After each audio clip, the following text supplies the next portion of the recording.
Quran təhrif olunubmu? Belə bir video çəkməyimin səbəbi isə Əməvi tərəfdarları olan Məhəmməd ibn Əbdülvəhhabın ardıcılları, bir də yeni ortaya çıxan Petraçıların Əhl-i-Beyt ardıcıllarını bu çirkin işlə ittiham etmələridir.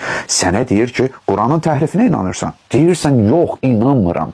Boynuma qoyur ki, yox, filan kəs belə söz deyib, deməli sən də buna inanmalısan. Xeyr ola da, niyə inanmalıyam? Niyə boynuma israrla bunu qoymaq istəyirsən?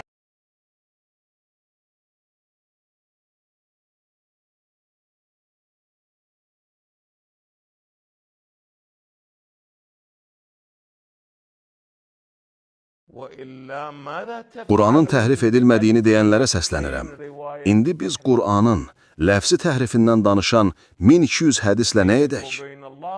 Bizim başqa bir dini mövzuda eyni şeydən danışan 1200-dən çox hədisimiz yoxdur. Hətta Qədirxum məsələsi haqqında belə bu qədər hədis yoxdur. Vəziyyət bu cür olduğu halda Quranın təhrif edilməsi məsələsinə inanmaqda sizə nə mane ola bilər ki? Niyə biz keçmiş alimlərimizdən olan Əllamə Şeyx Mühəddis Nurinin yolunu gedib Quranın təhrif edildiyinə inanmayaq? Bir halda ki, Quranın ləfsi təhrifə məruz qaldığını sübut edən hədislərin içindən 200 mötəbər hədis var. 200 mötəbər səhih hədis. 1, 2 və yaxud 10 yox. Ən azı 200 səhih hədis. Gedim Şeyx Hadi Mərifənin Əhmətullah əleyhin Quranın təhrifi kitabını açıb oxuyun. Şeyx özü orada deyir ki, 200 səhih sənədli hədis var ki, Quranın ləfsi təhrifini təsdiq edir.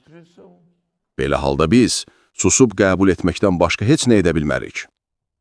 İndi kim çıxıb nə deyə bilər?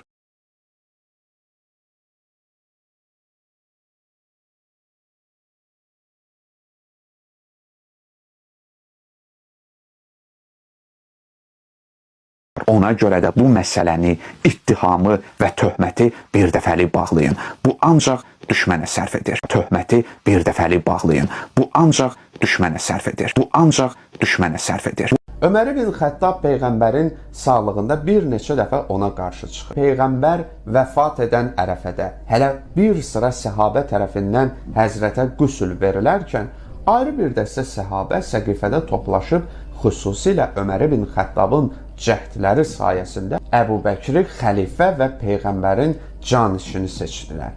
İkinci xəlifə ölməmişdən öncə 6 nəfərlik şura təşkil etdi ki, özündən sonra bir nəfəri xəlifə seçsinlər.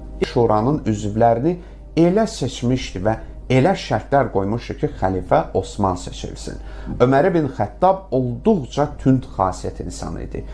Gəldik, çatdıq ən həssas məsələyə. Tarixdə qeyd olunub ki, Peyğəmbərin qızı Ömər ibn Xəttab tərəfindən təhdid edilib. Daha sonra ən ağrılı məsələlərdən biri Fədəkin xanım Fatimədən alınmasıdır. Bu məsələni, ittihamı və töhməti bir dəfəlik bağlayın.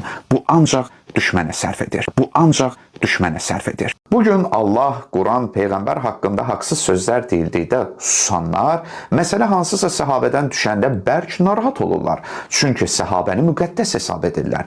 Əlbəttə, bir sıra barmaq sayda olan səhabələrdən gedir söhbət. Bütün bunlar cəmi 5-6 səhabəyə görədir. Çünki onların üzərində əqidə qurulub. Əgər ədalətsizlik üzə çıxsa, deməli səhabələrin ədaləti məsələsi də sual altına düşəcək. Dördüncü, Quranın heç bir yerində mənə səhabələr müqəddəsdir, onlara tabe olmaq iman göstəricisidir və sair şeylər bildirilməyib. Əksinə, nə vaxt səhabədən söz açılsa, onların arasında münafiq, asi, nadürüst adamların olduğu da irəli çəkilib. Beşinci, əgər səhabələrin yolu düz sayılsa, o zaman biz onların bir-biri ilə münasibətində görürük ki, Peyğəmbərdən sonra bir-birinin qanını tökməyə belə hazır olublar. Səhabə yolu getməyin nəticəsidir ki, həmin şeylər indi müsəlmanlar arasında davadalaş, təkfir, qan tökmə silahına çevrilib. Bu məsələni, ittihamı və töhməti bir dəfəlik bağlayın. Bu ancaq düşmənə sərf edir. Bu ancaq düşmənə sərf edir. Burada kim oturub? Buyruqsuz tülkü.